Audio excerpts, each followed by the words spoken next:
Today is a very exciting day because I'm going to be meeting up with Scotty Cameron rep Nick Sharples to run through the full Phantom X lineup for 2021. I literally can't wait to get my hands on these putters.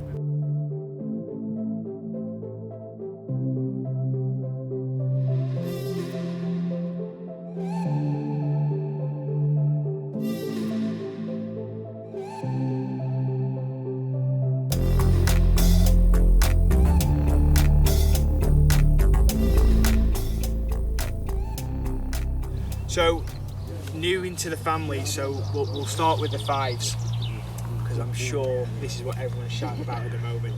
What's going on? Why is it so different? First of all, you can kind of see that we've gone away from using that aluminium body.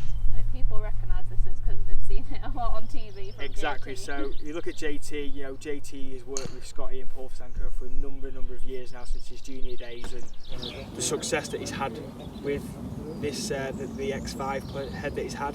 And, you know, a lot of you guys have been shouting out for the putt that JT uses, so what Scotty... Especially kind of that neck style as the well. jet neck, correct, yeah. So with this jet neck, and anything 0.5 in a mallet or a mid mallet is what we call toe hanging a putter, right? So in the 5 and the 5.5 we offer one that's single bend, single high bend that's going to promote face balance, and that little short neck there is going to promote a bit more toe flow. So depending on your arc of stroke, we have a neck that's going to kind of help, you know, give consistency to the stroke and work with the stroke.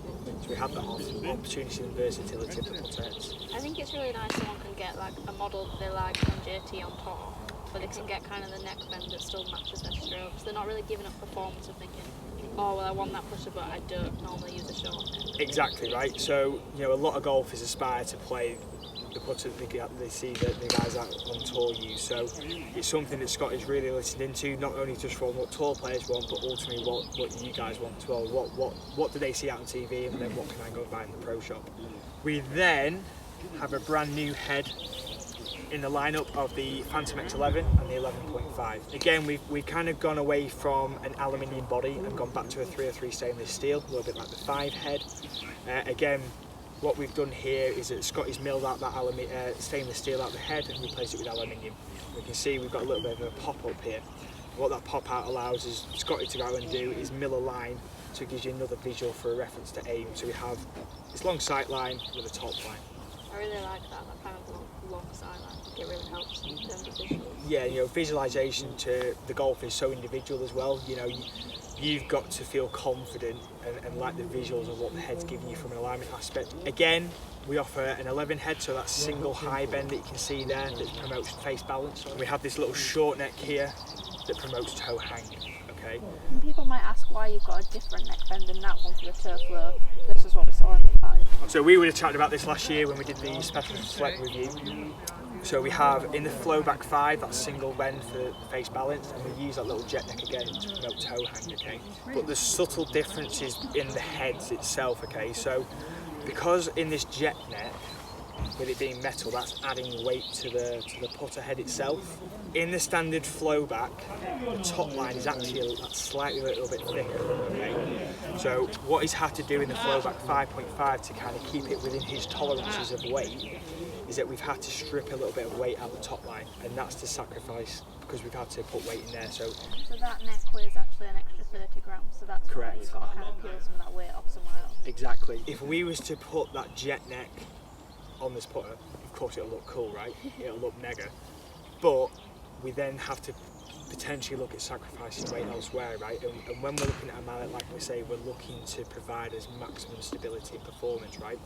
So using this little short single bend here in the 11.5, it gives us the same amount of hang as that jet neck, but we don't have to sacrifice weight within the head. Okay, so that's the reasons why the 11.5 head will have that single bend at retail comparable to the jet neck. I've got to start with JT's putter really, don't I? I would never typically use this kind of neck, but I'm going to hit it just to see what it's like to use his putter. Oh, straight away the lie angle, and this feels weird. I have to say it looks really nice though. I really like the alignment. I think it feels really easy to line up.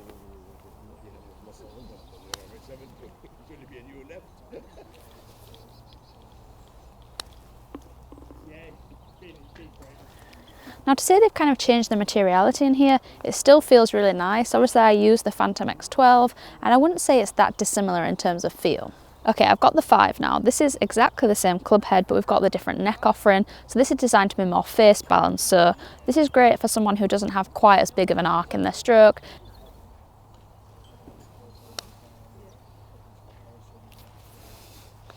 Straight away that feels better.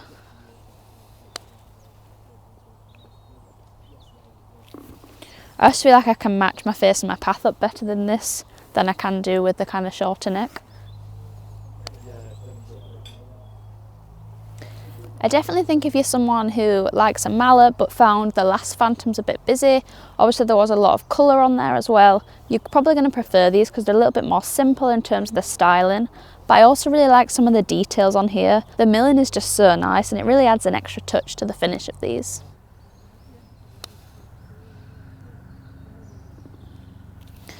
Now, when it comes to the grips on these, this Pistolini is what comes at standard, and I do really like the feel and the texture of this, but I would say personally for how I grip the club, I prefer a bit of a bigger grip, so I tend to go towards the Matador.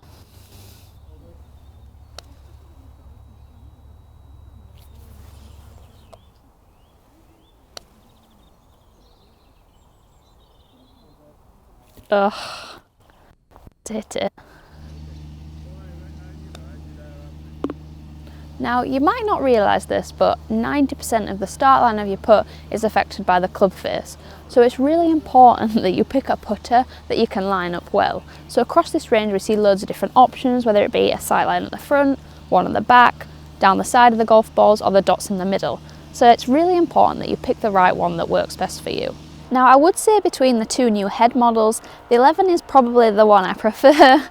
If you've watched this channel before, it's probably not a surprise because I usually do go for a bigger mallet, and for me this very much looks like the 12 that I already have in the bag.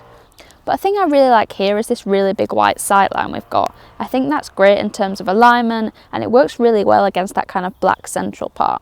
Outside of that, I also just really like the silver finish and the milling details that we've seen, but these run across both models. I'll be really interested to see here just what the stability feels like, because this in shaping isn't too dissimilar to mine, but it is a little bit smaller.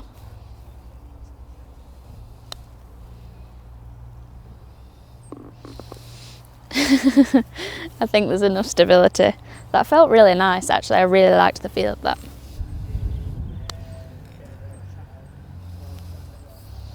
When I first saw this, I was kind of disappointed that the white line didn't go all the way to the front of the club, because I thought it might affect how I set up to the ball and it wouldn't really necessarily line up with the ball really well.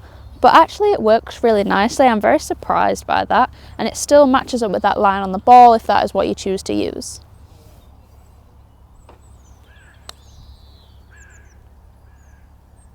Oh, Hannah, you've got to hit it. Honestly, this feels just as stable as my 12, which I definitely wasn't expecting, but I think for someone who prefers a smaller size mallet, this is definitely going to help you out.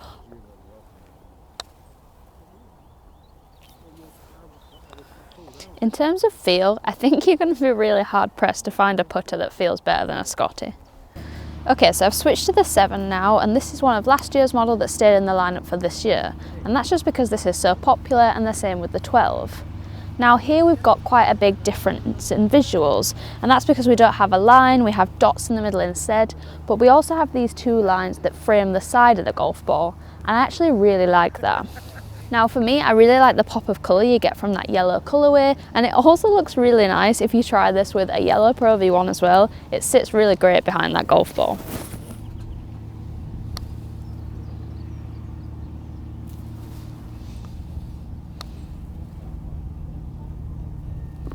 It rolls so good. I actually do think I line it up a little bit better with these extra 2 lines framing the golf ball.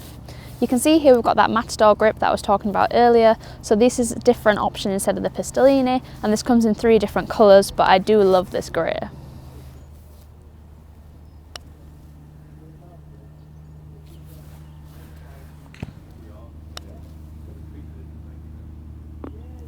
Now we're back to my trusty 12 model, or the spaceship as some people call it.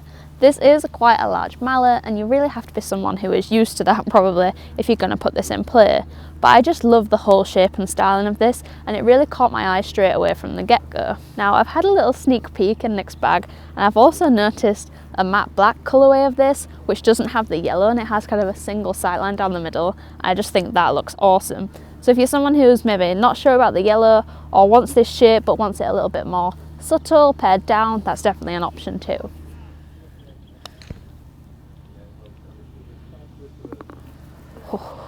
I think I'll stick with this one for now. So we've hit all the models now, and I have to say I'm still super impressed. Obviously I already like the Phantom X range because the 12 is my gamer, but I really love the new additions. I like the fact they've kind of gone for something a bit different in the 11 and the 5, and we've got different visuals and also different colourways, because I think that just opens this up to a broad amount of people and gives you different options. I also really like the fact we've got a few new smaller heads, so it kind of really helps those people who maybe want a mallet but are used to a blade or a smaller putter, and it helps you make that transition. Obviously when you pick up a Scotty, you kind of know the feel is going to be good, but there's been a few material switch arounds here, but it was still nice to see that that feel stays the same. As always, I was really impressed with how these rolled, both on short putts and on long putts, and felt like I had really good control of my pace. Visually for me, out of the two new models, I probably preferred the 11. I do like the confidence of having that little bit of a bigger putter head, and I also really like that longer sightline. Then again, I still do really like that yellow paint. There's something about it that just pops out, and I really find it eye-catching. And I do find that those two lines down the side of the 7 and the 12 really help me frame the ball. So from that point of view, I think I'm still going to stick with my 12 model. Right, that's all for today. If you have any questions, feel free to put them in the comments below or drop me a line on Twitter or Instagram. If you're new to the channel, make sure you hit that subscribe button and turn on notifications too. And if you're after more golf content, head to the National Club Golfer social media channels for more.